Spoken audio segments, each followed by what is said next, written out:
You ever notice how the more you care, the less they seem to? Yeah, it doesn't make sense at first. You show up, you listen, you open your heart, you say what you feel without playing games.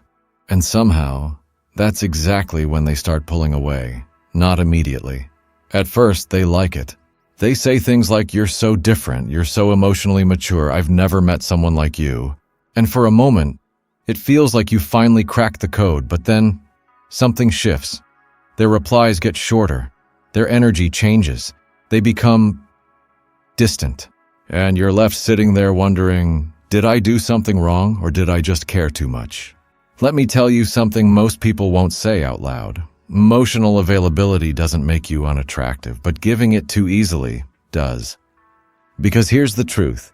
Attraction doesn't grow from comfort alone. It grows from tension, from curiosity, from uncertainty. From the feeling that someone is slowly unfolding, not completely revealed on day one. And when you show everything too soon, your thoughts, your feelings, your intentions, you remove the mystery. You answer questions they haven't even asked yet.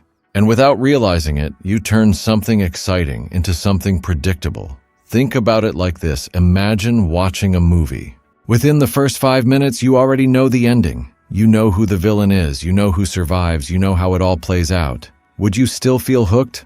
Probably not.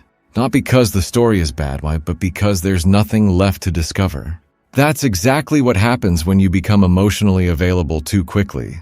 You give away the entire story before they've even decided if they want to stay. Now, don't get this twisted. This isn't about becoming cold. This isn't about pretending you don't care. And it's definitely not about playing toxic mind games. This is about timing. Because timing changes everything. See, when someone first meets you, they're not ready to hold your entire emotional world. They're still figuring you out. They're asking themselves, who is this person? Do I trust them?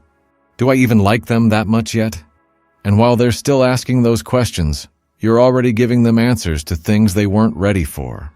You tell them how much you like them. You open up about your past. You make them feel like they matter deeply in your life before they've earned that place, and that's where the imbalance begins.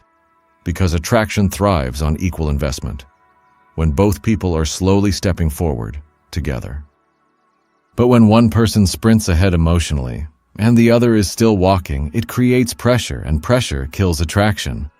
They start to feel responsible for your emotions. They feel like they have to match your energy, even if they're not there yet. And instead of feeling excited to get closer, they start feeling overwhelmed.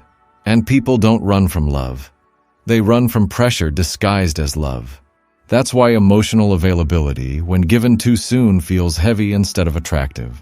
It's not that your emotions are wrong. It's that they're arriving too early. Let me ask you something.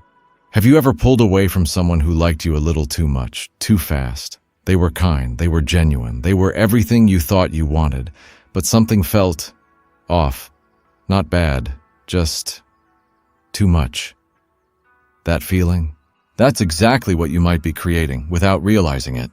Because when someone senses that you're already emotionally invested before they are, it removes the challenge. And no, humans don't need games. But they do need a sense of progression. They need to feel like they're earning your trust, not receiving it instantly.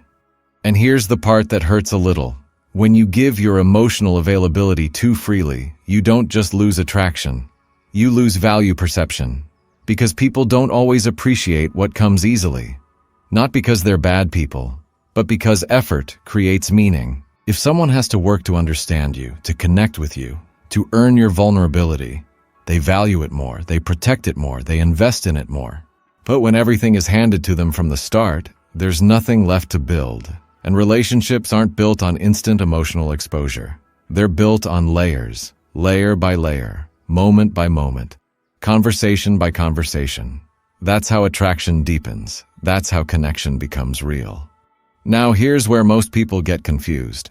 They hear this and think, so I should just hold back everything. No, that's not the answer. The answer is balance. Be emotionally available, but not emotionally immediate. There's a difference. Being emotionally available means you're capable of connection. You're open to vulnerability. You're not afraid to feel. But being emotionally immediate means you give everything at once. You attach too quickly. You invest before it's earned. And that's where attraction starts to slip. Because real attraction isn't built on how much you give. It's built on how well you pace what you give. Think of it like music. If every note plays at the same volume at the same time, there's no rhythm, no tension, no emotion. But when there's space, a pauses, and build-up, that's when it becomes something people feel. That's how connection should be. You don't need to hide who you are.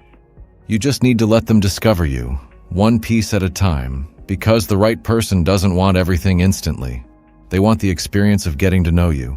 They want to earn your trust, to see your layers unfold, to feel like they're part of something growing, not something that was already fully formed before they arrived. And here's the deeper truth. When you give your emotional availability too quickly, it's usually not about them. It's about you. It's about wanting connection so badly that you skip the process, you rush intimacy, you fast-forward feelings. You try to turn potential into certainty before it naturally becomes that. And that urgency, people can feel it. And urgency often reads as neediness, even if your intentions are pure. Because when you need something to happen, you stop letting it happen. So instead of asking, why did they lose interest? A better question might be, did I give too much before they were ready to receive it? That question changes everything. Because now you're not blaming yourself. You're understanding the dynamic. And once you understand it, you can change it. Not by becoming distant, not by pretending you don't care, but by learning to slow down. Let things build. Let curiosity grow. Let attraction develop naturally. Because when you do that, something powerful happens. They start leaning in. They start asking questions. They start investing. Not because you changed who you are, but because you changed how you revealed who you are, and that's the key. Attraction isn't about being less emotional. It's about being strategically emotional. Knowing when to open up. Knowing when to hold back. Knowing that connection isn't a race, it's a rhythm. So if you've ever felt like being emotionally available made you less attractive, it didn't. You just gave it to someone who hadn't earned it yet. Or you gave it and before the moment was right, and timing is everything. Because the right person won't be scared of your depth. But even the right person needs time to reach it. So don't close your heart. Just stop handing it over all at once. Let them meet you, layer by layer, and watch how everything changes.